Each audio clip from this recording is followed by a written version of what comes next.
आजकल एक खबर बहुत ज़्यादा फैली हुई है कि कोई फायरवॉल आ रहा है। गवर्नमेंट कुछ ऐसा करने वाली है पाकिस्तान में इंटरनेट के साथ कि लोग अपनी मर्ज़ी से ट्वीट नहीं कर पाएंगे, अपनी मर्ज़ी की वीडियोस को यूट्यूब पे नहीं देख पाएंगे, अपनी मर्ज़ी की फ़ेसबुक के ऊपर पोस्ट नहीं कर पाएंगे और इंस्टाग्राम और दीगर जितनी भी वेबसाइट्स हैं, टिकटॉक वगैरह, वो सारा का सारा कुछ गवर्नमेंट के कंट्रोल में चला जाएगा। यानी इस किस्म की खबरें आ रही हैं। सार्फिन को डराया जा रहा है कि पता नहीं क्या होने वाला है और उनके ऊपर कोई बहुत बड़ा क्रैकडाउन हो जाएगा, कोई बहुत बड़ी परेशानी पैदा हो जाएगी और गवर्नमेंट ने हर चीज़ पे कब्ज़ा कर लेना है और इंटरनेट सारा का सारा गवर्नमेंट के बहुत ज़्यादा कंट्रोल में जाने वाला है। और हर आदमी की जो साइबर सिक्योरिटी है, यानी जो कुछ भी वो अपने मोबाइल फ़ोन के ऊपर करता है या जो कुछ भी वो अपने लैपटॉप के ऊपर करता है या अपने कंप्यूटर पे करता है, वो सारा कुछ गवर्नमेंट देख रही होगी और प्राइवेसी ख़त्म हो जाएगी। कुछ लोगों ने तो यहाँ तक सवालात किए कि हम कोई तस्वीर अपनी अपनी फैमिली वालों को भेजेंगे तो क्या वो भी गवर्नमेंट के पास चली जाएगी और वो वहाँ से निकाल सकते हैं? क्या हमारे टेलीविज़न, हमारे लैपटॉप, हमारे कंप्यूटर्स, हमारे मोबाइल फ़ोन्स वो सारे के सारे हैक हो चुके हैं? क्या हुकूमत या हुकूमती इदारे हमारी हर मूवमेंट को और हर चीज़ को नोट कर रहे हैं? क्या हमारे पास पड़ा हुआ मोबाइल फ़ोन हमारी आवाज़ों को कहीं और पहुँचा रहा है? ये बहुत सारे सवालात हैं जो पूछे जा रहे हैं लगातार और फायरवॉल के बारे में बात की जा रही है। तो मैंने इसके ऊपर बड़ी डिटेल ना सिर्फ रिसर्च की बल्कि बहुत सारे ऐसे एक्सपर्ट्स के साथ बात की जो इसे जानते हैं। यानी मेरे से गलती हो सकती है क्योंकि मैं खुद इसका एक्सपर्ट नहीं हूँ, लेकिन जो मेरी अंडरस्टैंडिंग है, जो हर आम पाकिस्तानी को पता होना चाहिए कि वो खुद कितने ख़तरे में है और ये फायरवॉल एक्चुअली है क्या जो गवर्नमेंट लगा रही है, इसका मकसद क्या है और ये आपके खिलाफ क्या कर सकती है या ये आपके खिलाफ है भी या नहीं है, और एक्चुअली गवर्नमेंट इसके पीछे इतना सरमाया और इतनी एफर्ट क्यों ज़ाया कर रही है। तो इस बारे में मैं आपको बताता हूं, लेकिन सबसे पहले आप इंटरनेट को समझिए। इंटरनेट नाज़रीन कोई ऐसी चीज़ नहीं है जिसमें कोई एनर्जी हो और वो एनर्जी की सूरत में मूव करती हो। ये एक केबल का सिस्टम है, यानी तारों के साथ पूरी दुनिया को जोड़ा हुआ है। इसे कहते हैं इंटरनेट। यानी पूरी दुनिया के अंदर ज़्यादा हिस्से पे पानी है और कम हिस्से के ऊपर ज़मीन है। यानी दुनिया में जो 2/3 हिस्सा है, इससे ज़्यादा वो पानी पर मुश्तमिल है और समंदर हैं बहुत बड़े बड़े। बाकी जो एरिया है वो खुश्की है। तो जितना भी समंदर है वो 7 मुख्तलिफ बड़े आज़मों को जोड़ता है। दुनिया में 7 मुख्तलिफ बड़े आज़म हैं, उनके अंदर मुख्तलिफ मुल्क हैं। जैसे एशिया के अंदर बहुत सारे मुल्क हैं, यूरोप के अंदर बहुत सारे मुल्क हैं, अमेरिका में बहुत सारे मुल्क हैं, अफ्रीका में बहुत सारे मुल्क हैं, अंटार्कटिका है, इस तरह ऑस्ट्रेलिया एक अलग बड़े आज़म है। तो जो अलग अलग बड़े आज़म हैं उनके अंदर अलग अलग मुल्क मौजूद हैं। उन सारे मुल्कों को आपस में जोड़ना है। ये काम शुरू होता है 1980 की दहाई से और फिर केबल बिछाई जाती है मुल्कों के बीच में। यानी अमेरिका के अंदर केबल बिछती है जो पूरे अमेरिका को जोड़ देती है। उसके बाद अमेरिका से केबल निकलती है और समंदर के अंदर अंदर से वो केबल जाती है और वो यूरोप पहुंच जाती है, ऑस्ट्रेलिया पहुंच जाती है, जापान पहुंच जाती है, एशिया में आ जाती है, मिडल ईस्ट में आ जाती है, अफ्रीका में आ जाती है। तो दुनिया इसी तरह एक ग्लोबल विलेज बन जाता है। ये जो ज़मीन का एक गोला है, गोल, इस पूरे गोले पे तारें लिपटी हुई हैं, तारें फैली हुई हैं, एक मुल्क से दूसरे मुल्क में, वहाँ से तीसरे मुल्क में, वहाँ से चौथे मुल्क में, और फिर उस मुल्क से दूसरे मुल्क में, फिर एक और मुल्क में। हर मुल्क मुख्तलिफ मुल्कों के साथ कनेक्ट होते होते दुनिया के जो सारे मुल्क हैं जहाँ पे इंटरनेट इस्तेमाल हो रहा है वो सारे एक केबल के साथ जुड़ गए हैं। अब वो केबल बहुत लंबी हो गई है और ये मुख्तलिफ कंपनीज हैं, यानी सैकड़ों की तादाद में कंपनियां हैं जो इन केबल्स को जोड़ती हैं। टॉप 100 कंपनीज का डाटा भी आपको इंटरनेट पे मिल जाता है। मुख्तलिफ कंपनियां मुख्तलिफ नामों के साथ इस केबल को जोड़ रही हैं, जिनमें चंद एक के नाम मैं आपको इसलिए बताता हूं ताकि आपको समझने में थोड़ी सी आसानी रहे कि एक्चुअली ये सिस्टम काम कैसे करता है और पाकिस्तान की गवर्नमेंट आपके साथ करने क्या जा रही है। इसमें जो अंजाना कंपनी है, ये 7121 किलोमीटर तक इसकी केबल है जो समंदर में चलती है। 7121 किलोमीटर। ग्रास हुपर नामी एक कंपनी है, बहुत बड़ी कंपनी है, 7191 किलोमीटर तक इसकी केबल चलती है और ये न्यूयॉर्क को बर्तानिया से और स्पेन से मिलाती है। ये जो केबल है इस कंपनी की, ये न्यूयॉर्क, अमेरिका का जो न्यूयॉर्क है उसको मिलाती है स्पेन से और बर्तानिया से। इसी तरह अटलांटिक क्रॉसिंग 1, ये एक बहुत बड़ी कंपनी है। ये 14,000 किलोमीटर इसकी केबल है, इतनी लंबी केबल इनकी बिछी हुई है। ये जो केबल है ये अमेरिका को मिलाती है बरतानिया के साथ, नेदरलैंड के साथ और जर्मनी के साथ। इसी तरह अपोलो नामी कंपनी है और बेशुमार कंपनियां हैं। पाकिस्तान को दुनिया के साथ जो 8 कंपनियां मिलाती हैं, इसी तरह जैसे दुनिया के अंदर ये इंटरनेट फैल फैल के जा रहा है हर तरफ, तो पाकिस्तान में भी आ रहा है ना। ये केबल जब पाकिस्तान में आएगी फिजिकली तभी तो पाकिस्तान दुनिया के साथ जुड़ेगा। इसी तार के जरिए से पाकिस्तान ने दुनिया के साथ जुड़ना है। तो ये तार पाकिस्तान के अंदर लाने वाली कंपनियां जो हैं वो 8 कंपनियां हैं अब तक। ये जो 8 कंपनियां, इसमें SMW3, SMW4, SMW5, IMEWE, AAE1 और TW1 और ओरिएंट एक्सप्रेस और इसके अलावा पीस कंपनी है। ये जो पीस कंपनी है ना, इसकी केबल समंदर के अंदर 15,000 किलोमीटर है। ये इतनी हैवी और इतनी बड़ी कंपनी है और ये एशिया को यूरोप के साथ मिलाती है। इसी तरह जो ओरिएंट एक्सप्रेस है ये पाकिस्तान को मिलाती है UAE के साथ। ज़रा इसकी केबल छोटी है यहाँ पे, लेकिन ये UAE को पाकिस्तान के साथ मिलाती है। और पाकिस्तान में जो इंटरनेट की ये जो कंपनीज़ हैं, जो आलमी कंपनीज़ हैं, जो international internet submarine cable system इसको कहते हैं, जो पूरी दुनिया के अंदर समंदर के अंदर केबल का एक सिस्टम, सबमरीन कहते हैं ज़ेरे ज़मीन।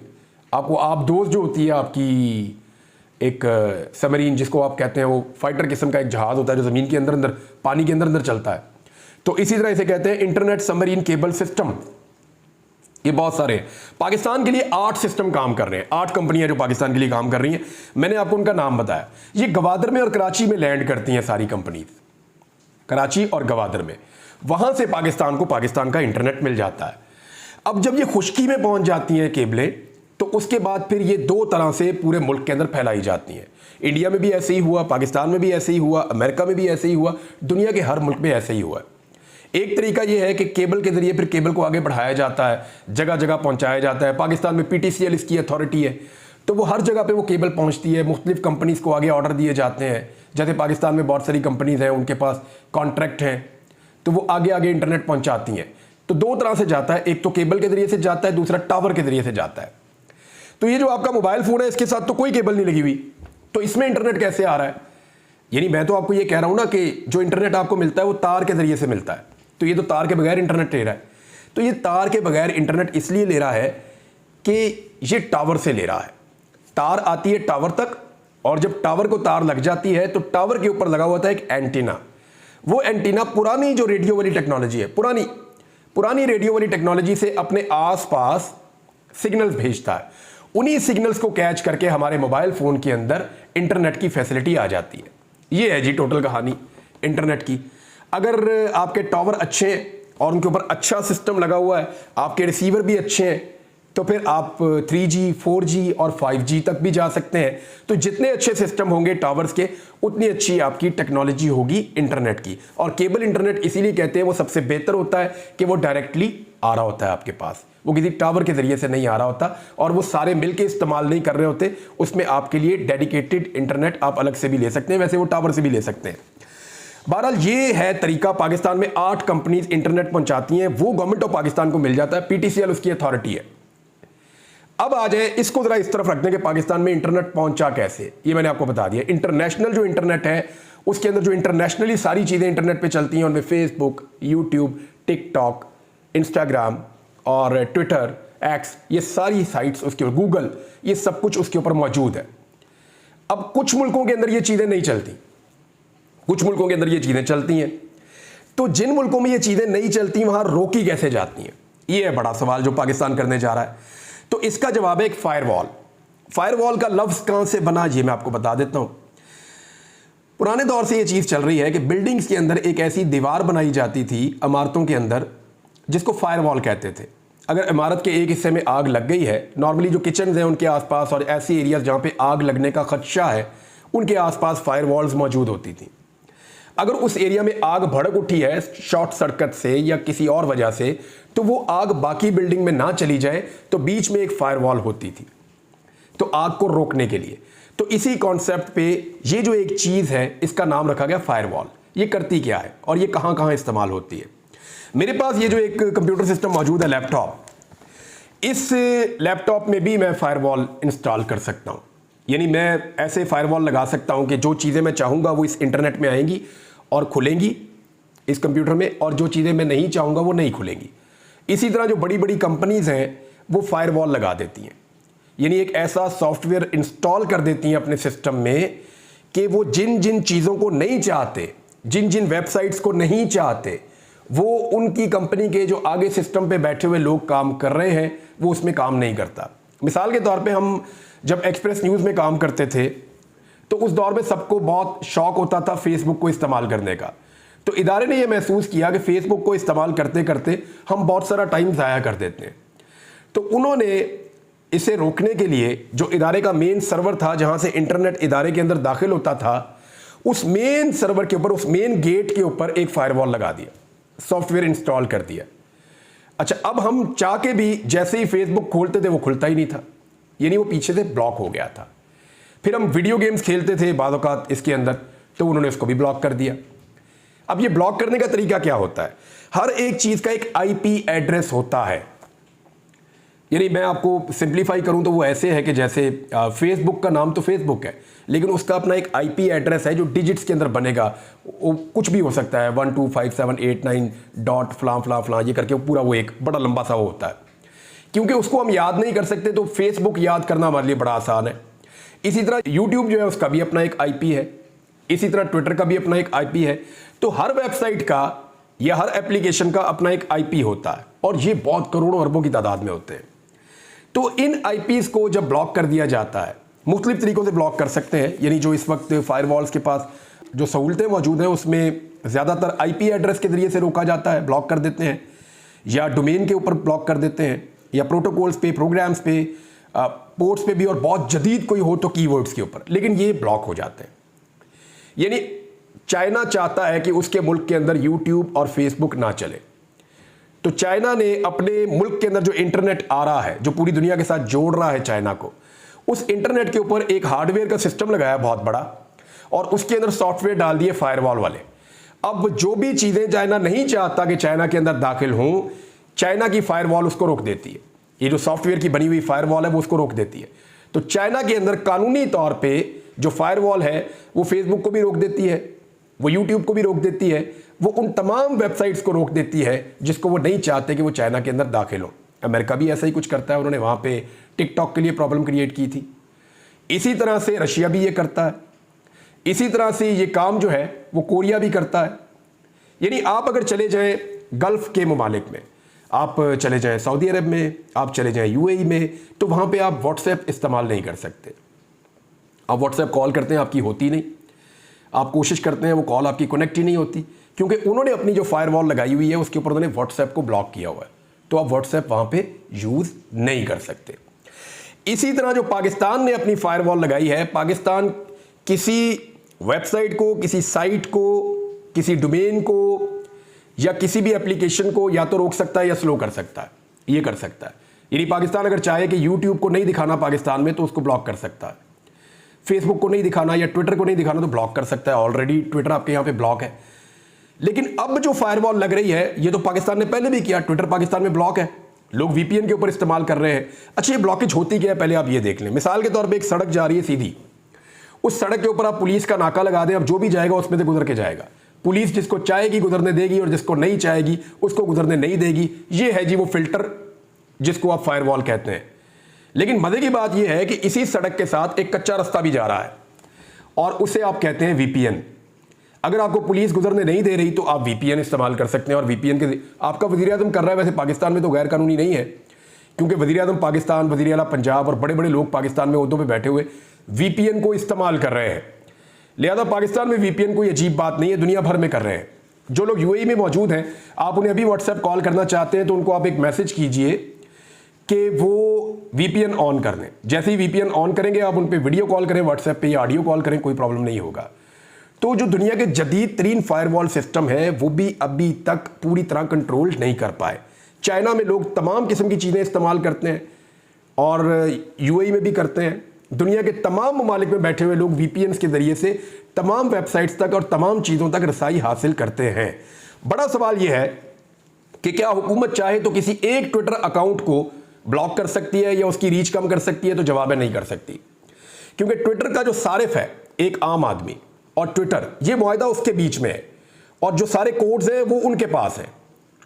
हुकूमत के पास दो रास्ते हैं, या तो इस सारिफ को पकड़ दे और पकड़ के इससे इसका पासवर्ड लेके और इसको ब्लॉक करके बंद कर दे। दूसरा रास्ता यह है कि ट्विटर के साथ बात करें और उनसे बंद करवा दे। अब उन वेबसाइट्स के या उन बड़ी बड़ी जो कंपनीज हैं उनके अपने लॉज हैं, वो अपने लॉज के जरिए से बंद करते हैं, वैसे बंद नहीं करते। और हुकूमत पाकिस्तान की इतनी वक़्त है नहीं कि वो उनको एक टेलीफोन कॉल करें या उनको एक लेटर लिखें और उसके ऊपर वो बंद करवा दें या उन्हें काबू कर दें। तो जो ये कहा जा रहा है ना कि रीच कम हो जाएगी, कंट्रोल कर लिया जाएगा, ये अथॉरिटी सिर्फ उन कंपनीज के पास है। ये अथॉरिटी हुकूमत के पास नहीं है कि वो रीच कम कर सके आपके ट्विटर की, या वो इमरान खान लिखने के ऊपर आपका अकाउंट ब्लॉक कर दे या बंद कर दे, या वो आपकी रीच कम कर दे, या वो किसी और की रीच कम कर दे। ये सिर्फ उन कंपनीज के और आपके बीच की बात है। हुकूमत सिर्फ एक काम कर सकती है कि उस कंपनी को पाकिस्तान में या तो स्लो कर दे या बंद ही कर दे पक्का पक्का, कि कभी बंद कर दिया कभी चला दिया अपनी मर्जी के मुताबिक। हुकूमत सिर्फ ये कर सकती है। अब ये फायरवॉल इंस्टॉल क्यों की जा रही है, ये है एक बड़ा सवाल। इसके दो बड़े रीज़न हैं जो अभी तक समझ आए हैं। फर्दर कोई और चीज़ें आएंगी तो आपके साथ शेयर करूंगा। एक तो ये है कि पाकिस्तान में बार बार बहुत ज़्यादा हैकिंग के वाक़यात हो रहे हैं। पाकिस्तान की जो सरकारी वेबसाइट्स हैं वो बहुत दफ़ा हैक हुई हैं। तो इन हैकर्स से बचने के लिए पाकिस्तान को फायरवॉल्स मौजूद होने चाहिए। ये सिस्टम को और इंटरनेट को मज़ीद सिक्योर करते हैं, नंबर एक। नंबर दो चीज़ ये है कि बार बार अच्छे फायरवॉल्स ना होने की वजह से आपको पूरा इंटरनेट बंद करना पड़ जाता है, जिससे आपके बैंकिंग सेक्टर का बहुत ज़्यादा नुकसान हो जाता है और आपकी जो आलमी ट्रेड आपकी चल रही है उसका नुकसान हो जाता है। तो ऐसे में आपके पास अच्छे फायरवॉल हों तो आप पूरा इंटरनेट बंद करने की बजाय अपने मतलूबा मकासद हासिल करने के लिए कुछ साइट्स को या कुछ कंपनीज के जो कंपनीज के जो अकाउंट्स हैं, मिसाल के तौर पे आप ट्विटर को बंद कर दें, यूट्यूब को बंद कर दें फॉर द टाइम बिंग, बाद में आप खोल दें। तो ये एक मैनेजमेंट हो सकती है। तीसरी चीज़ ये है कि आपका आईपी एड्रेस ट्रेस करना। अगर आपका आईपी एड्रेस गवर्नमेंट के पास है तो वो देख सकती है कि आप किस जगह पे इंटरनेट इस्तेमाल कर रहे हैं। हुकूमत के पास एक आम आदमी को ट्रेस करने के दो रास्ते होते हैं पूरी दुनिया में। इंटरनेट के जरिए से जो एजेंसीज हैं या जो आलमी सतह के ऊपर इदारे हैं वो कैसे मुल्जिमान को या ऐसे लोगों को जिनके पीछे वो जा रहे होते हैं उनको ट्रेस करते हैं। ये बहुत सिंपल है। या तो वो अपने मोबाइल फ़ोन में एक सिम डाल लें, तो सिम के जरिए से उनके पास IME नंबर चला जाता है, उसके जरिए से ट्रेस हो जाती है। और दूसरी एक चीज़ ये होती है कि आपका आईपी एड्रेस उनको मालूम हो जाए। तो आईपी एड्रेस के जरिए से वो देखते हैं कि ये अब किस एरिया का इंटरनेट इस्तेमाल कर रहा है, किस एरिया में मूव कर रहा है, तो वो आपके मोबाइल फ़ोन के जरिए से या आपके कंप्यूटर के जरिए या लैपटॉप के जरिए से आपके करीब पहुंच सकते हैं। लेकिन जो लोग VPN यूज़ करते हैं उनको तो फिर भी ट्रेस नहीं किया जा सकता, क्योंकि वो लोग तो कभी अमेरिका की किसी VPN कंपनी में, कभी यूरोप की, कभी इंडिया की, कभी रशिया की।